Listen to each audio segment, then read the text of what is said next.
semua, apa kabarnya? Oke, senang sekali kita ketemu lagi. Kali ini kumpul lagi bareng-bareng. Dan kali ini tetap kita selalu menjaga protokol kesehatan. Ini karena mau ngomong kita nggak ada yang pakai masker, tapi kita udah tetap ikutin protokol kesehatan dan menjauhi yang namanya kerumunan.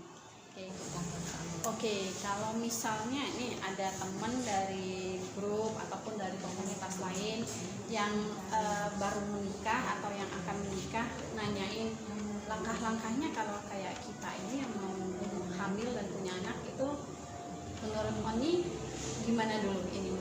Ya, semua itu kan harus persiapan.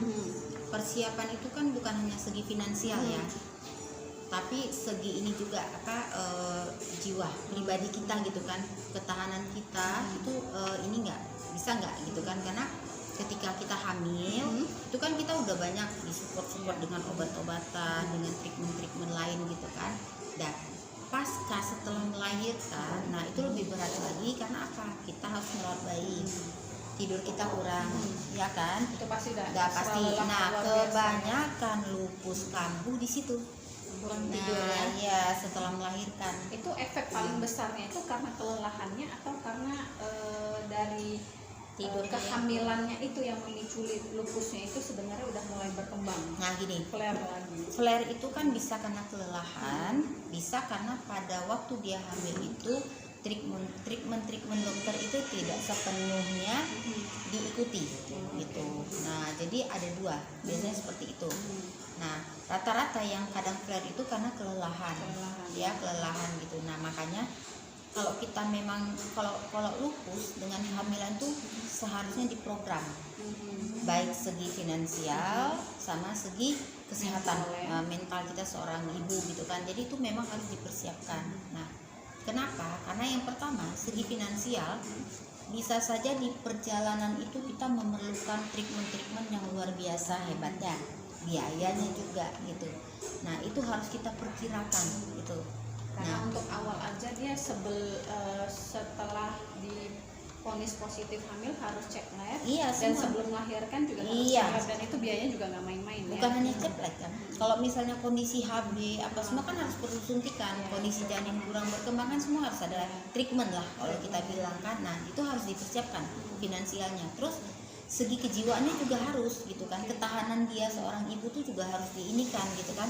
Ketika dia yang kita lupus ini kan kadang susah tidur, kebanyakan lupus mulai enak tidur tuh di atas jam 2-an, jam 3. Nah itu kita mulai tingginya pusat kita untuk lelah tidur tertutup itu sampai jam 4, jam 5. Anak di situ sudah ini gitu. Jadi kan sering terjadi kelelahan. Nah kelelahan karena apa? Persiapan tadi, dia waktu sebelum hamil kan dia nggak tahu kalau akan seperti ini kelelahannya, mulai dari jaga malam, nyusui, apa segala macam gitu. Nah itu juga harus dipersiapkan gitu kan. Belum lagi mungkin ada yang sindrom baby boom. Iya, kebanyakan juga begitu. Nanti kan ada juga kadang orang, aduh siap melahirkan, aku badanku kok bisa kayak gini. Jadi kan jiwa itu kan harus juga dipersiapkan gitu. Makanya kan kita harus semua itu harus dipersiapkan, beban kita, jiwa kita juga, mental, semua itu harus dipersiapkan. Nah ketika itu dipersiapkan, nah satu lagi juga harus dipersiapkan, kalau nih terjadi komplikasi, ya kan, kayak saya kemarin itu gitu, mau pilih ibu atau mau pilih si anak. Kayak saya kan anak ketiga tuh terjadi seperti itu, komplikasi. Nah itu keluarga juga udah harus memikirkan ke situ gitu. Nah jadi itu semua harus kita persiapkan. Nah mudah-mudahan dengan langkah itu kita persiapkan, kita akan lebih gampang untuk melakukan ini ya, program hamil. Dan jangan lupa pada saat kita melahirkan harus ada orang yang mendampingi kita. Nah dalam arti kata mungkin orang tua atau keluarga atau adik atau kakak kita yang kita anggap bisa mendampingi kita, apalagi itu waktu malam. Nah biasanya yang kelelahan kita tuh di malam hari. Nah itulah guna kita harus ada pendamping untuk pergantian jaga, dan siang juga harus ada gitu, maksudnya biar jadi gini, balance antara kita kerja sama istirahat tuh sama. Jadi memang harus, nggak bisa sendiri. Mungkin pada umumnya kalau wanita normal bisa. kita beda, kita kan capek sedikit nggak bisa gitu. Nah itu yang harus sering juga harus dipersiapkan. Jadi lupus dengan kehamilan ini banyak yang harus disiapkan Persiapannya langkah-langkahnya, matang jauh harus matang. Makanya tidak ada katanya oh kita hamil dadakan atau kebobolan misalnya. Di program, semua harus diprogram. Makanya kan gini, kalau kita yang lupus itu pasti kan dokter sudah kasih tahu kalau kita hamil harus seperti apa. Nah kalau kita memang belum program, biasanya kita kan menjaga dulu, jangan sampai kita ini hamil. Karena kita untuk mempersiapkan semua gitu. Nah ketika kita udah siap semua ya silakan, gak ada masalah. Nah masalahnya adalah kalau dadakan. Nah dadakan yang kalau dadakan itu biasanya yang ribet itu yang luar biasa ininya, memakan pikiran kita tuh finansial. Nah mungkin kalau kejiwaan kita bisa kita persiapkan dari umur 9 bulan itu. Selama 9 bulan itu kita persiapkan kejiwaan kita persiapkan yang bantu kita. Nah finansial itu nggak mungkin nggak bisa dadakan gitu. Sehari-harinya juga uang penghasilan kita udah habis untuk sebulan. Karena kan ada satu kasus yang memang dia setiap hari harus disuntik darah merah. Nah ada kasus seperti itu karena darah merahnya langsung turun karena kehamilan. Tiap hari dia harus disuntik darah merah. Ada lagi satu pasien khususnya dia kasih yang lain treatmentnya. Jadi nggak semua pasien lupus itu treatmentnya sama. Lihat ini ya kasus. Lihat kasus per orangnya seperti apa. Bisa karena dia sel darah merahnya turun, bisa tadi kayak saya perkembangan bayinya kurang ini, bisa tadi segala macam lah, ada saja gitu kan. Jadi itu sudah harus dipersiapkan otomatis finansialnya. Jadi kalau dibilang dadakan ya kita mau namanya itu kan rezeki ya, Tuhan udah kasih ya sudah. Kalau memang dadakan kembali lagi kita berunding sama keluarga seperti apa gitu kan ya. Kalau kita memang ingin mempertahankan semuanya ya kita harus siap dengan segala yang resiko yang akan terjadi. Karena kemarin ada kasus juga lagi, jadi dia karena hamil dadakan dia kan nggak siap untuk segi finansial. Jadi akhirnya dokter sarankan begini dengan obat yang harus ini, tiba-tiba dia beli obat dengan dosis yang paling di bawah. Karena dia mungkin ya kita nggak bisa salahkan kan karena finansialnya nggak ini. Jadi yang penting dia ada menggunakan obat itu. Akhirnya nah dia lahir dengan kondisi yang lupusnya memang benar-benar kambuh. Akhirnya dia ya amnesia ya, dia terus dan waktu itu kalau nggak salah hampir melayang juga nyawa nyawanya hampir melayang. Dan ketika akhirnya dia selamat pun dia harus menerima konsekuensi amnesia. Dan itu lumayan lama. Memang amnesianya itu ini ya tidak permanen tapi harus butuh waktu. Terus kan kita harus juga treatment kan gitu. Nah maka itu tadi, jadi kalau dibilang lupus bisa nggak boleh hamil dengan dengan kondisi lupus kita nggak boleh hamil, dibilang sih enggak bisa. Saya juga bisa, cuman ya itu tadi ngikuti program, ada tahapan-tahapan yang harus kita siapkan. Dan ini juga satu sih ya, kalau waktu itu dari dokter spesialis darah yang nanganin lupus saya bilang kalau misalnya dengan kondisi saya yang punya antifosfolipid ya, antifosfolipid DNA itu kalau misalnya hamil itu akan sedikit lebih ribet karena kita bermasalah dengan pembekuan darah. Jadi setiap hari dari sejak divonis hamil saya harus suntik yang di perut seperti Ashanti. Nah supaya janinnya bisa berkembang. Dan itu aja dulu saya tanya sama teman kita juga yang hamil, katanya satu hari harus disuntik 2 ampul dan satu ampulnya itu sekitar 250.000. Jadi satu harinya itu 500.000 dikali 30 hari kali lagi 9 bulan itu baru suntiknya loh ya. Dan kebanyakan dari kita juga kayak teman kita satu kemarin Natali itu diwajibkan akhirnya untuk sesar. Awalnya dibilang normal, di kehamilan 5 bulan ternyata dokter bilang terlalu beresiko, kamu harus sesar. Berarti kita harus persiapkan dulu biaya lagi sesar. Jadi saya bilang kenapa tuh kalau kita lupus kehamilan itu normal kayak saya pendarahan kan. Nah bleeding time kita nggak ada, masa pembekuan darah tadi kan Mbak Meg. Nah makanya resiko terjadi itu ada. Makanya dokter khawatir nanti kan ibunya melayang jadinya. Kalau dengan operasi kan kita sudah persiapkan semuanya gitu. Makanya lupus memang rata-rata kebanyakan kalau mau melahirkan tuh dia sesar. Karena memang kondisinya nggak dengan satu tenaga juga. Kayak saya waktu itu kan saya nggak kuat Mas ya kan. Nah makanya dianjurkan untuk sesar, tapi ada juga sebagian yang bisa normal. Jadi itu tergantung situasi. Terutama Tapi yang ini ya Om ya, yang kalau misalnya ternyata menikahnya atau punya anaknya itu di atas 30. oh iya, Kalau yang normal risiko. aja itu Iya, tidak resiko ya. iya. Apalagi yang odapus yang otomatis kita tenaga pun sedikit. Benar, Kita benar. duduk aja udah capek, apalagi harus ngeden ya. Ngedan itu apa bahasanya ngejan ya. Ngejan. Nah, itu juga kan lumayan berbahaya juga, pendarahan juga. Jadi komplikasinya itu bukan gampang, nggak ringan dan beresiko ke ibu dan anak. Iya. Jadi boleh hamil tapi pikirkan matang-matang, diskusi yang matang Iya. antara suami dan istri, Iya, juga keluarga. suami istri dengan keluarga besar. Iya, benar. Apakah kalau misalnya terjadi sesuatu hal yang maaf kata nih kan komplikasi kayak yang dibilang Oni tadi dan butuh biaya yang besar, di mana kita mengcover. Iya. Nah kan itu juga nggak main-main loh, itu puluhan sampai ratusan Iya, juta. iya. Kayak anak ketiga Oni juga, biayanya Yang harus dirawat 3 bulan. 3 Rumah bulan sakit itu baru inkubator. inkubator doang. Prosesi selama hamilnya aja udah berapa kan? Hampir Iya. tiap bulan harus Iya. dirawat inap, Iya. obat-obatannya. Nah, yang kalau kemarin dari teman kita, Natali, nah itu tadi yang kayak dibilang sama Oni, ternyata 2 minggu pasca melahirkan lupusnya flare. Karena ternyata dia bilang katanya kecapean.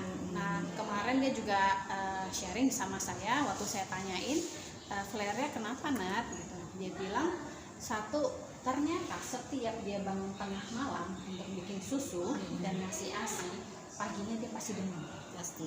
Karena kurang tidurnya. ya, karena kurang tidur. Jadi akhirnya untungnya dia dapat suami yang pengertian. Akhirnya malam dia dibiarkan istirahat total, suaminya yang menggantikan untuk mengurusin anak. Jadi benar-benar istri tidak dibangunkan untuk melakukan apapun. Nah untungnya lagi dibantu oleh mertua. Bayangin kalau misalnya kita nggak dibantu. Iya, makanya kan kita harus persiapkan kayak saya bilang. Semua tuh harus dipersiapkan, nggak bisa kita sendiri, kita juga butuh istirahat gitu. Sementara kalau misalnya nggak punya anak kayak saya aja, saya susah tidur sekali gitu kan. Ditambah lagi punya anak, mungkin nggak bisa tidur 4 jam nggak bisa tidur gitu kan. Jadi setelah ngobrol dengan teman-teman, mungkin kemarin ngobrol dengan Ci Kristi dengan pengalamannya yang keguguran, terus juga dengan Natali yang baru saja melahirkan, terus juga ada beberapa teman. Nah ada kemarin siapa tuh satu namanya yang teman kita juga, dia lupusnya flare setelah di usia anak tuh di atas 7 bulan. Nah gejalanya itu muncul dia tiap minggu demam, 2-3 hari demam sembuh, 2-3 hari, dan ternyata setelah dicek lagi lupusnya flare. Nah kalau Natali malah yang agak surprisingly kagetnya cuma 2 minggu gitu kan, langsung flare. Nah itu kan tergantung dengan kondisi tubuh. Saat itu mungkin Ibu Natali nggak mampu lagi untuk bertahan, hingga akhirnya si Lupi tadi mulai bereaksi. Nah mungkin kayak teman kita satu lagi, selama 7 bulan tuh imunnya masih oke. Tapi lama kelamaan sudah mulai lelah. Akhirnya keluar Atau dia. jangan-jangan pun sebenarnya mungkin setelah melahirkan itu mungkin udah terasa tapi ditahan. Akhirnya puncaknya itu di usia anak 7-8 bulan. Iya, Nah iya. kalau Natali ini mungkin dia memang langsung merasakan. Iya, mungkin imunnya karena pada lebih saat- aware. iya. Karena Natali berhubung Natali juga pengurus, Jadi dia sudah sering sudah ikut paham dan ya. tahu, paham. Jadi nggak sampai parah Nggak Natali sampai itu. parah. Teman yang satu lagi ya lumayan parah ya. Nah, gitu. Ya itu. Jadi ya ekstra hati-hati ya. Iya. Bukan punya anak, bebannya itu bukan cuma sekedar tanggung jawab yang simple mikirnya oh ya udah ini punya anak, tapi harus mikirin juga ke kitanya ya, sebagai ibu dan sebagai odapus. Mungkin Cici ada apa yang mau disampaikan buat teman-teman yang lain? Pesan saya buat teman-teman yang pengen hamil, pengen punya anak bisa, tapi direncanakan dulu, konsultasi dulu ke dokter. Untuk ini itunya semua perlu. karena kita nggak bisa langsung gitu kan. Jangan mengalami seperti saya. Kalau Cici berarti kemarin itu Nah. benar-benar di luar rencana ya. Oh ya, Ya, atau memang sebenarnya memang di luar rencana. Di luar rencana. Tapi karena udah apa ya, mungkin rezeki. Tapi untuk selanjutnya teman-teman jangan seperti saya lah, dicek dulu, direncanakan dulu, ikuti program saran dokter semuanya. apalagi setelah dengar kata Ah, ini ya lebih jelas lagi. Setelah Uni bilang kayak gitu, oh rupanya begini, saya baru tahu. Dan nggak gampang gitu ya. Nggak gampang. Sekarang umur Cici berapa? 37, 38. 38. Oh, berarti udah hampir kepala 4, berarti lebih beresiko lagi. Iya. Ya kalau untuk wanita normal aja, ini wanita normal kita cerita. Kalau udah di atas 40 untuk melahirkan normal, Susah itu ya? dokter sering mengatakan udah agak warning kan, harus iya. berhati-hati. Itu normal ya, di atas 40. Kita ya, yang Apalagi abnormal ya. kita abnormal, lebih 2 kali warning Iya. gitu. Karena komplikasi-komplikasinya juga Benar, benar. Seperti yang dijelaskan Uni tadi, untuk punya anak harus ikut program lah, Harus rencana ikut lah. program. Kan udah ada pengalaman juga Iya, dari Uni kan. iya. Saya jadi pengalaman saya itu 2, melahirkan secara normal dan melahirkan secara sesar gitu. Waktu anak kedua kan harus bleeding jadinya kan normal. Nah, dikhawatirkan dokter ya seperti itu. Kalau kita berupaya untuk normal, Akhirnya tiba-tiba bakal gitu ya. bleeding. Nah, mungkin alhamdulillah kemarin itu memang istilahnya bisa saya diselamatkan dengan suntikan ke-6. Mungkin kalau saya nggak bisa diselamatkan dengan suntikan ke-6, Udah pasrah gitu ya. asal udah airnya kan keluar terus tuh. Dan mungkin habis dah Habis ya darah. gitu. Nah, kalau misalnya kayak saya sendiri sih, saya memang setelah berdiskusi sebelum nikah dengan suami, saya memutuskan untuk tidak punya anak karena tidak siap secara, kalau finansial mungkin bisa dicari, Iya. tapi mental ini saya yang benar-benar saya nggak siap gitu, karena perjalanan Karir. hamilnya Iya. aja itu udah 3-4 kali lipat beratnya dari orang normal. Saya lihat orang lain aja yang hamil aja, pokoknya berat gitu ya. Ditambah lagi kayak kita, kayaknya saya ngerasa nggak sanggup. Terus juga mungkin karena lupus kan juga menyerang secara psikologis. Iya, ya. terganggu. Saya takut saya nggak bisa jadi ibu yang baik gitu loh, karena keseharian aja nggak punya anak aja itu sering up and down yang Ya, sama Mbak Meg. Saya juga balik dulu gitu. seperti itu. Jadi waktu anak-anak kecil itu, saya kan dari vonis lupus tuh. Nah, jadi waktu anak-anak kecil, saya suka mukul anak-anak, saya tendang, saya pukul. Itu kan ada kursi plastik, saya pukul ke ban. Bayangin anak umur berapa tahun dipukulin pakai plastik sampai kursi plastik patah-patah, bisa sayat badan dia anak. Terus pada saat itu saya ingat anak saya yang nomor 3 tuh cewek, umur 3 tahun, ngilangkan kunci. Saya keluarkan dia dari pagar rumah loh, bukan teras ya, dari pagar rumah. Berarti itu di luar rumah. di luar rumah, dari pagar rumah itu jam 1 malam, dan saya nggak kasih dia masuk selama 2 jam. Dan keluarga nggak Berani karena kalau keluarga jangan ini kan Kak, jangan gini, oh saya langsung ngamuk. Jadi adik saya tuh di lantai atas berdiri semua nungguin anak yang umur 3 tahun memantau gitu. Gimana suami bujuk gitu kan. Akhirnya ya udah boleh datang dia dengan ketakutan, dia peluk saya minta maaf. Nah itu kita nggak mau, tapi kan sudah menyerang ke saraf saya kan. dari luar dari Iya. Kalau kayak begitu berarti itu ciri-cirinya dia sudah mulai sedikit menyerang Makanya kan saraf saya ya. bilang kan Karena di bawah siapkan. sadar kita ya, Makanya kan saya bilang kalau mau hamil tuh siapkan ini mental. kita gitu. Nah karena kan kita udah kena saraf dan semua gitu. Makanya kan saya selalu bilang, itu saya dulu nggak belajar tentang lupus, makanya saya kayak orang gila. Begitu saya udah belajar tentang lupus, bisa kok saya kendalikan gitu. Udah ngerti, kita udah paham lupus ini mau apa, bisa. Nah dulu kan saya nggak belajar, makanya saya selalu begitu sama anak. Akhirnya begitu saya belajar dengan lupus, nah saya berusaha menutupi yang kemarin masih kecil-kecil itu saya suka sama mereka begitu. Makanya kan saya sering bilang, sorry ya mami seperti itu, memang mami di luar kendali, dan anak-anak udah ngerti maminya sakit itu. Nah sekarang anak-anak kan udah pada dewasa semua, jadi saya sama anak-anak tuh saya berupaya saya tuh kakaknya, berteman dengan menebus yang kemarin kecil itu. Jadi saya berusaha sebagai kakaknya gitu. Anak mau apa saya juga ini gitu. Jadi sudah seperti teman ya. Kita tegur, kita marah juga sama anak kita kalau memang nggak cocok ya. Tapi saya berupaya sama anak-anak itu memang apa istilahnya, Menjadikan kawan menjadikan ya. teman, jadi biar deket. Makanya saya nggak pernah mau jauh sama anak saya, tetap harus sama dengan saya, menutupi yang kemarin waktu memang saya nggak bisa mengontrol lupus gitu. Nah apalagi Mbak Mega, kalau saya kan murni lupus. Nah Mbak Mega ini kan ada featuring, kolaborasi dengan talasemianya, jadi lebih Dan karena itu lebih juga beresiko ya. ya Karena talasemia kalau melahirkan kan pasti hubungannya dengan pendarahan. pasti Dari lupusnya aja itu Mm-mm. Oni bilang itu pasti itu akan menyerang darah. Iya Dan kita pastilah, berdua udah kena darah. udah kena Nah Mbak darah. Ici kan sudah mulai kena di darah. Kita juga gitu. bermasalah dengan bleeding time. Ah. Waktu itu saya memang udah pernah coba, tapi saya nggak separah Oni. Saya kalau nggak salah sekitar 2 atau 3 menit. Ini 9 menit. Nah ini 9 menit. Makanya waktu yang lucunya nih, cerita lagi kita ya. Saya tahun 2010 operasinya mamaroid. Kalau orang bilang ambien. Nah, operasi ambien nggak mahal, tapi mereksain semua ini darah-darahnya itu sudah hampir sama kayak biaya kita mau operasi. Perintilannya ya. Karena dokter mau lihat bleeding time-nya, nanti waktu dibelah buat nggak ininya apa gitu. Jadi waktu diperiksa is okay, udah mulai bagus, jadi nggak ada masalah. Jadi kadang saya ketahuan tuh, aduh hanya untuk operasi mamaroid ya, kalau bahasa kedokteran, kalau kita bilang ambien itu harus yang kayak treatment yang gimana kali gitu. Itu tadi lupus seperti itu memang, jadi beda kita dengan orang normal kan. Kalau lupus mau ngapa-ngapain treatment, darah dulu dicek, dulu pasti selalu cek lengkap darahnya gitu. Jadi beda dengan orang ini orang pada umumnya. Ditambah lagi mungkin waktu itu dokter bilang sih ya, kalau misalnya di saya ya karena ada featuring dengan si thalassemia, itu dibilang sama dokter harus standby ada yang untuk donor. Iya pasti.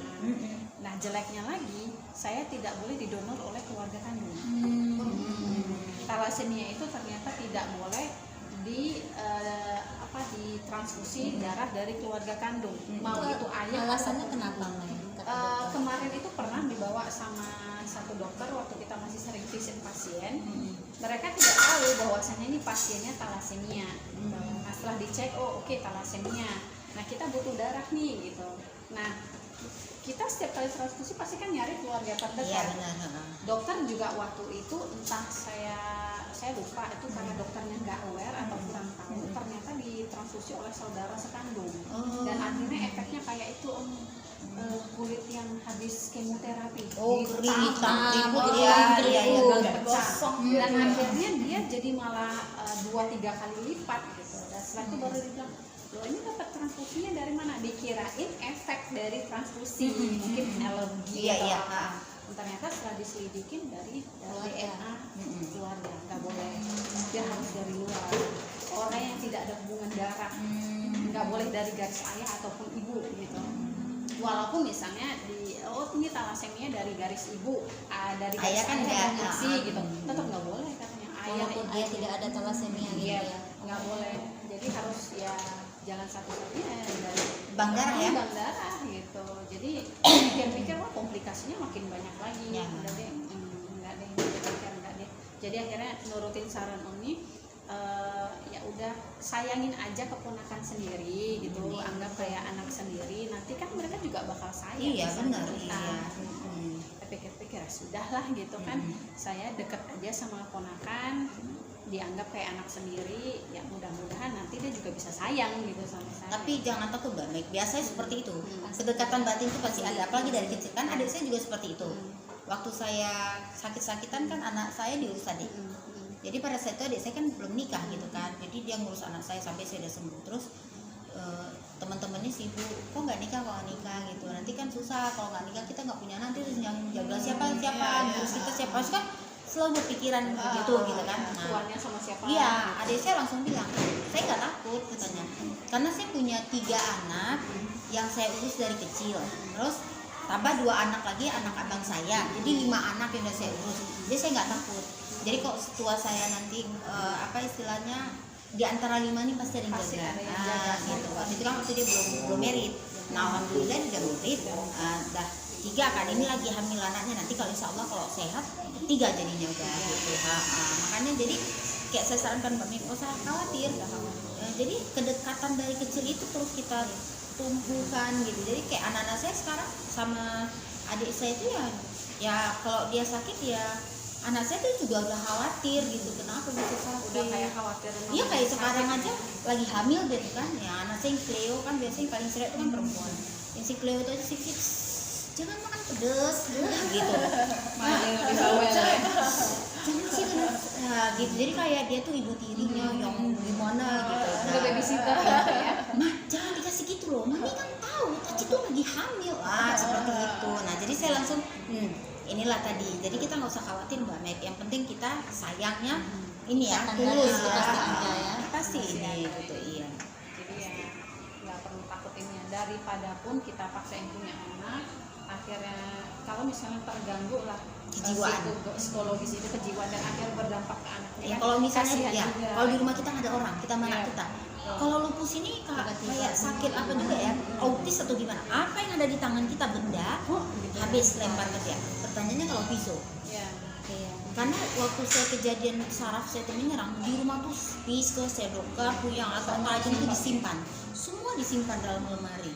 Dan di rumah itu kemana saya ini langsung mata mereka ngapain tuh gitu, karena memang udah tahu nggak normal. Karena ada supervisor ya. di Iya, rumah, jadi makanya enak. kemana udah di kamar was-was mandi ya pun kan? di kayaknya CCTV Diawasi itu terus ya. setiap sudut ada gitulah. Nah, jadi memang seperti itulah gitu. Yang paling bahaya tuh kalau misalnya ternyata satu rumah cuma ada si suami Dengan istri dan anak. Nah, kalau itu suami lagi bahaya. kerja, tinggallah kita berdua. Berdua. Nah, itu seperti itu. Makanya saya bilang mental juga harus Dan disiapkan. banyak orang sepele gitu mikir Sepele. anak mungkin ibu Pasti. bisa nyakitin anak. Siapa Nggak bilang? tahu, gitu Iya, kan. pasti Kondisi seperti itu. psikologis ini kan udah seperti orang sakit jiwa. Rata-rata lupus semua kayak seperti itu. Jadi jangan dianggap sepele. Emosinya ya. nggak Iya, stabil ya. iya. Stabil. Kadang saya udah nikah gitu sama suami, sering saya bilang nanti kalau misalnya someday ini lupus lagi kambuh, kata-kata bisa jadi kasar atau apa, jangan kaget. Dan ya untungnya karena memang ngerti gitu kan, jadi ya nggak kaget, jadi ya masuk kiri keluar kanan. Iya, iya. Atau masuk kiri ya keluar kiri lagi gitu, jangan kasih masuk ke kanan. Ditolak hembal ya kan. Jadi Intinya keluarga juga ya harus intinya paham, harus keluarga paham, harus paham, harus paham. pasangan juga harus Iya. kita juga harus belajar juga Iya. kan. dan obat-obatan pun ya tiap bulan pun kita kan juga nggak sedikit ya Iya, gitu biayanya. makanya kan tergantung situasi lupusnya kan, seberapa keparahannya gitu, tingkatan lupus itu kan ada gitu. Jadi kadang orang ini ya, setiap lupus itu nggak sama obatnya. Kadang orang satu lupus bilang, tadi obatnya ini kasih nih, oh saya kok nggak dapet ini ya gitu, karena semua lupus berbeda, cara pengobatannya berbeda, treatmentnya juga gitu. Jadi maksudnya jangan disamakan. Kayak saya sama Mbak Kristi aja pasti berbeda obatnya. Jadi jangan semua harus disamakan Jadi gitu. Pasti itu ada berbeda. spesialnya lupus dibanding dengan penyakit lain. Kalau Iya. misalnya cancer mungkin sama ya. Hampir sama rata-rata. Obatnya. Kalau lupus kan nggak seperti Kalau itu. misalnya gitu. sama-sama kanker paru, mungkin obatnya tuh Itu pasti sama. gitu. Nah, yang beda mungkin kanker A dengan kanker B atau mungkin sedikit berbeda. Tapi lupus sama-sama lupus, Beda. obatnya Semua beda berbeda. dan keluhannya beda, gejalanya beda, semua beda. Kalau enggak kan nggak mungkin dibilang 1000 wajah Mbak. Seribu wajah. Kan lupus 1000 wajah kita ya. ada 1, 2, 3, 4 semua beda. Beda. Makanya kan Wajahnya beda-beda. Keluhannya semua beda. Ada Makanya- yang tidurnya enteng aja gitu kan, ada yang nggak bisa tidur, ada yang jarang mudi, ada yang bolak-balik mudi. Jadi beda-beda. Ada yang tipenya bisa sabar, ada yang tipenya tukang marah. Iya, beda-beda. Beda-beda. Iya. Keluhannya juga beda-beda, nanti nyakitin di badan tuh yang dimana-dimana gitu kan. Ya ada ya juga yang nggak, ih kok obat kamu kok mahal banget, dia nggak tahu satu obatnya berapa. Terus sering juga gitu kalau misalnya yang paling sering ini kan ucapan netizen ya. Iya. Jadi kayak misalnya lagi beli obat nih seringnya kejadian, fotonya terus ditanya itu obat apa? Oh ini obat istri saya gitu kan. Istrinya sakit apa Pak? Sakit lupus. Kok mahal kali ya?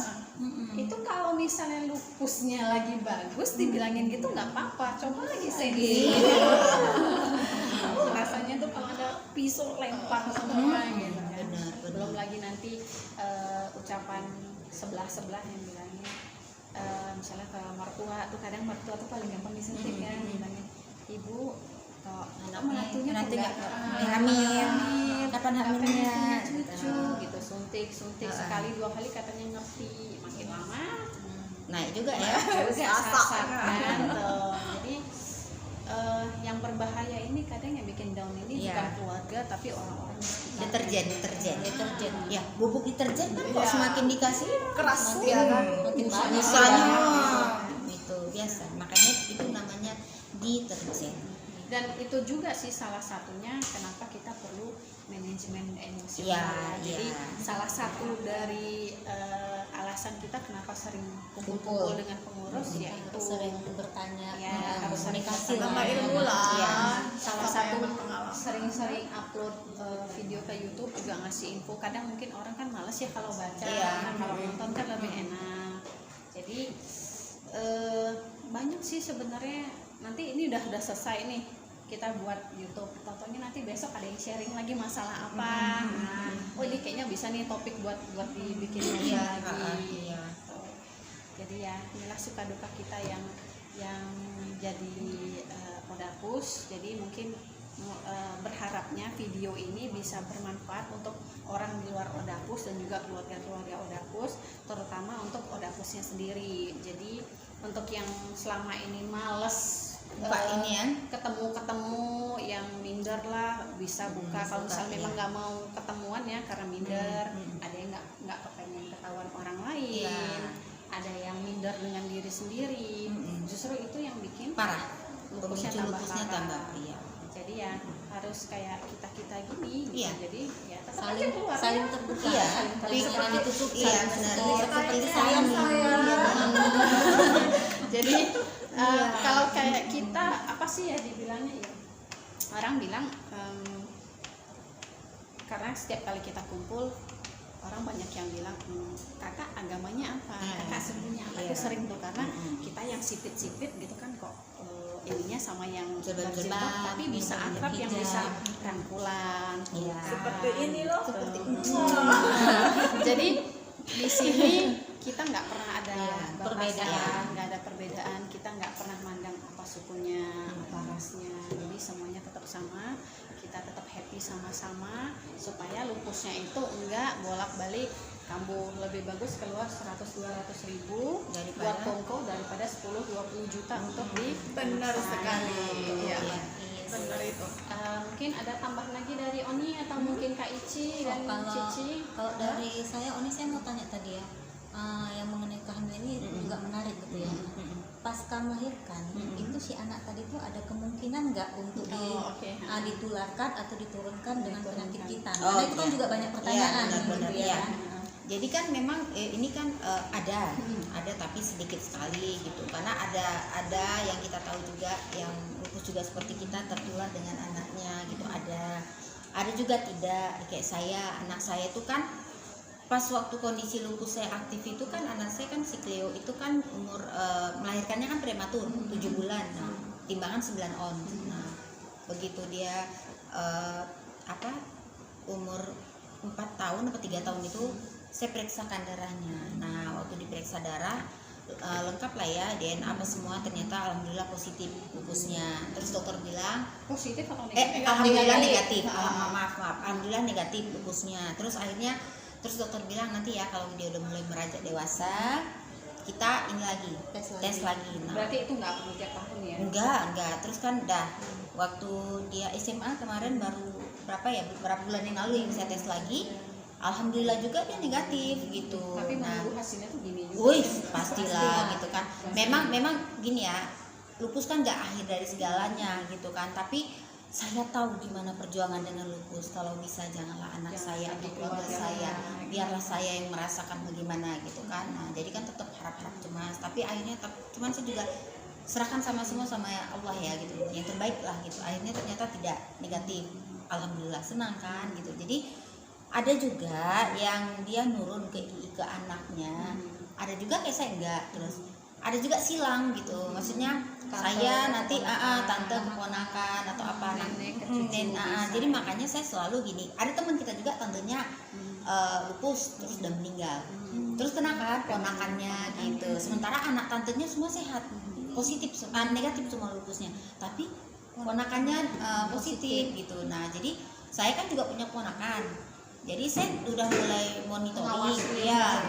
muncul Jadi kok setiap ada yang aneh nanti si ibunya telepon saya, terus saya lihat dari gini, oh belum, nggak seperti itu. Jadi tetap kita pantau, karena apa? Saya sudah ada, bakat itu udah ada di tubuh saya gitu. Nah jadi kita pantau semua, kita pantau, karena memang ini harus ini ya, karena lupus kalau misalnya terdeteksi lebih awal, penanganannya gampang, ya kan? Biaya juga nggak banyak, bener. Jadi itu, jadi nggak usah khawatir lah gitu. Kalau Mas. cerita pantau nih yang menarik nih, Mega kan juga mulai memantau nih karena saran dari Om Mega, kita harus memantau terutama yang perempuan nih, Iya, benar. mau dari garis ayah ataupun ibu, karena kan kita nggak tahu nih dari Iya. mana kan. Yang seperti apa yang harus kita lebih pantau lebih spesifik? Yang gimana? Soalnya saya ada 2 sepupu cewek yang dengan kondisinya dari kecil, dari babynya dia sering sakit. Sering sakit, jadi dikit-dikit sakit, dikit-dikit demam, walaupun tidak tiap minggu, Iya. tapi nanti pokoknya dalam sebulan Absen atau 2 selalu ke bulan, dokter ya. selalu ada namanya demam, walaupun Iya. nanti demamnya bisa makan obat warung, Iya. atau nanti kadang entah karena apa tipes. Nah yang paling sering itu tipes. Nah, itu pokoknya tiap tahun itu tuh. terjadi ke saya dulunya. Selalu sampai gini ya, orang tua saya pentingnya setiap bulan tuh saya harus ke dokter. Nah, pada saat itu dokter saya itu masih dokter umum. Nah, sekarang dokter itu udah jadi dokter opjin. Jadi begitu ketemu sama saya, pantesan ya kata dokternya, kamu tuh tiap bulan harus ke praktek saya. Ternyata ini gitu. Memang dulu saya juga selalu dibilang orang tipes, karena tipes ini mau berulang gitu. Memang iya sih gitu kan, udah berulang lagi sampai saya makan bubur, rambut rontok, seperti itu berulang-ulang. Nah kalau saran saya, kalau udah seperti itu, apalagi kita udah ada, kita kan udah ada pencetus nih, kayak Mega kan udah ada di keluarga tuh kan, Mega pembawa, namanya ini kan pembawa. Nah, nggak ada salahnya sih kita cek langsung ke dokter remato atau ke dokter spesialis darah juga.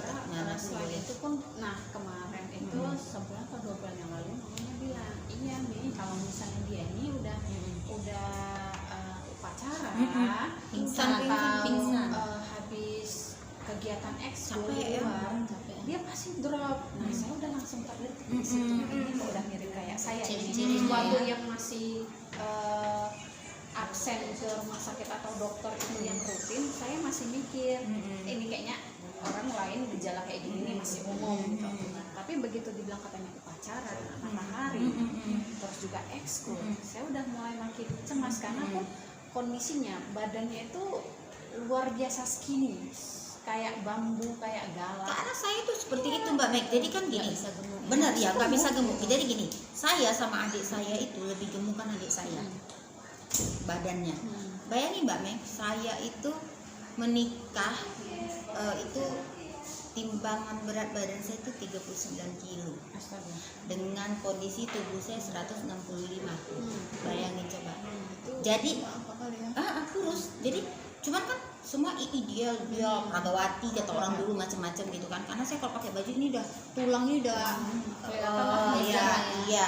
Jadi sampai kadang saya suka guyonin anak saya, Cleo kamu itu lebih gemuk dari mami masih muda dulu gitu. Jadi suka guyonin gitu karena lebih gemuk. Maksudnya sebenarnya saya tuh jadinya kayak nggak sehat sebenarnya kan gitu. Adik saya memang apa ya, maksudnya memang seperti itu normal badannya. Cuman tadi kan kita nggak mikir ke situ, mungkin karena saya ini ya Metabolisme aja. mungkin saya pikir karena saya sering sakit gitu. Jadi seperti itu, bentuk badan kita ini kecil kurus, terus kita asal saya juga gitu, asal upacara pingsan Berarti gitu. Kalau kondisi kayak gitu lebih bagus kita saranin Iya, ke dokter. hematologi. Periksa lengkap tentang ini karena kita sudah ada pembawanya gitu. Langsung aja. Mudah-mudahan nggak Nah, sampai kena. Kalau misalnya di beberapa saat kemudian muncul gejala yang lain, udah saya harus push aja ya mama papanya untuk cek lab. gitu. Sebenarnya dari sekarang itu sudah bisa aja gitu. Jadi apa kan, meredam kekhawatiran kita. Kalaupun ya mudah-mudahan tidak.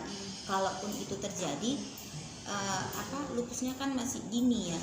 Mungkin pun bisa dikatakan tidak lupus, mungkin saja autoimun kan gitu. Kalau lupus kan yang udah di atas gitu kan, ibaratnya bisa saja dia autoimunnya. Kalau kayak kita ini kan udah SLE ya, jadi kita suka sering lupus.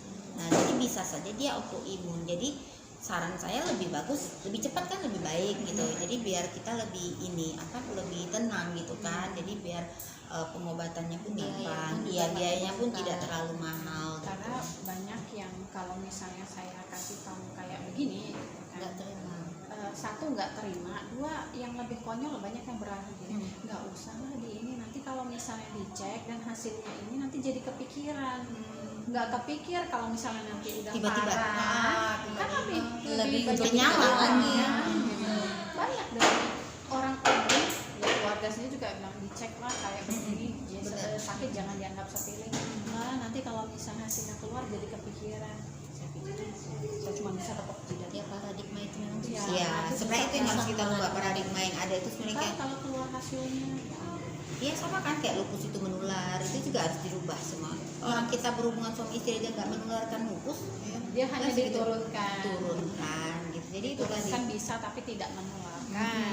Gitu. Jadi kadang salah kata aja Iya. pun ya, konotasinya bisa beda. Benar. Mungkin ada lagi yang mungkin mau ditanyakan sama Umi atau ada keresahan yang lain. Jadi mungkin di sini udah banyak ya. Ini kayaknya sesi Paling terpanjang. paling panjang dan paling banyak topik karena ini Banyak. dari satu topik ini dia Bisa melebar, kemana ya? banyak, Dari iya. kehamilan ke hamil, Iya. nanti ke anak Iya. nanti ke nurun ke Benar, yang lain-lain gitu. benar. Jadi kayak cabang-cabang pohon gitu kan berakar. Kalau misalnya kemarin cuman yang di HB dia berhenti di sekitar darah. Iya. Tapi kalau anak dia ada Langsung harus ada banyak. anaknya, ada ibunya, Jalan. ada keluarga, gitu. Iya, benar. Dari pembicaraan aja mengajarnya banyak, apalagi dari Yang mengalami. prakteknya ya. Oke, Mm-mm. berarti mungkin sampai di sini dulu ya Iya. bincang-bincang kita. Next time kalau misalnya ada topik-topik lain yang ditanyakan di grup, atau mungkin kalau teman-teman yang dengar di sini di YouTube kita boleh di-share ke teman-teman yang lain, komen-komen di bawah juga boleh. Jadi kasih kita masukan apa yang pengen dibahas, nanti dari masukan-masukan itu kita bakal buat videonya supaya nanti bisa bertambah ilmu kita dan ilmu keluarga kita dan juga orang-orang umum, jadi supaya lebih aware sama lupus. Karena banyak ya, setelah kita mulai sering upload video begini, teman-teman yang lain tuh ternyata tetangga, teman Iya, kerja, ada teman yang kuliah kena ya. ternyata ada yang kena tapi tidak terdeteksi karena kurangnya pemahaman Iya. dari mulai gejala-gejala itu. Jadi boleh share dan komen. Kalau bisa lagi sih subscribe juga boleh, itu lebih membantu lagi. Tapi kita tidak memaksa karena kita tahu kalau misalnya memang videonya bermanfaat pasti subscribe dengan sendirinya. Iya. Tapi ya kita harapin sih jempolnya mana. Oke, jadi sampai di sini dulu. Next time kita ketemu lagi dengan topik-topik lain yang lebih menarik lagi, yang lebih bermanfaat lagi. Jadi ingat di masa pandemi ini jaga selalu kesehatan, Ikuti protokol Ikuti kesehatan. protokol kesehatan supaya pandeminya cepat berlalu Iya. dan kita semua bisa beraktivitas lagi lebih normal. Iya. Oke, sampai di sini dulu bincang-bincang kita. See you next time. Bye bye.